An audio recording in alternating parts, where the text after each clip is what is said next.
கல்யாணம் முடிஞ்சு சுரேஷும் மதியும் வீட்டுக்கு வராங்க. வீட்டுக்கு வெளியே நிற்கும்போது அவங்க 2 பேர்த்துக்கும் ஆரத்தி எடுக்கிறாங்க.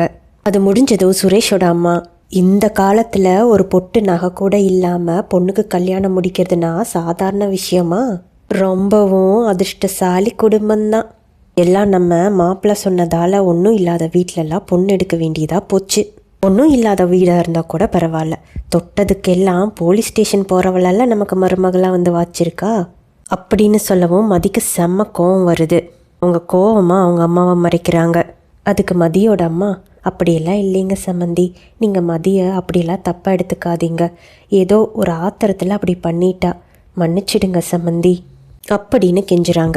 அதுக்கு சுரேஷோட அம்மா, என் பெரிய பையன் லவ் மேரேஜ் பண்ணிக்கிட்டான், ஆனாலும் என் பெரிய மருமக 25 பவுனாவது கொண்டு வந்தா. ஆனால் இங்கே சொந்தக்காரங்க பார்த்து பேசி முடித்த கல்யாணம், ஒரு பொட்டு நகை இல்லையே.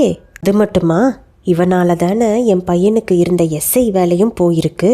வரக்கு முன்னாடியே என் பையனோட வேலையை முழுங்கிட்டாலே அப்படின்னு வார்த்தையை கொட்டுறாங்க. உடனே மதிக்கு செம்ம கடுப்பாயிருது. உங்கள் பையனோட யோகியதைக்கு நான் நகை வேற போட்டுட்டு வரணுமா? உங்கள் பையன் எவ்வளோ பெரிய பொறுக்கி அயோக்கியன்னு உங்களுக்கு தெரியுமா? கடையில் ஃப்ரூட்ஸ் வாங்கினா உங்கள் பையன் காசு கூட கொடுக்க மாட்டான். நேர்மைனா அர்த்தம் என்னன்னு கேட்பான் உங்கள் பையன். இப்படிப்பட்ட ஒரு கேவலமான ஒருத்தனை தான் நான் கல்யாணம் பண்ணி அவனுக்கு நான் வாழ்க்கை கொடுத்துருக்கேன்.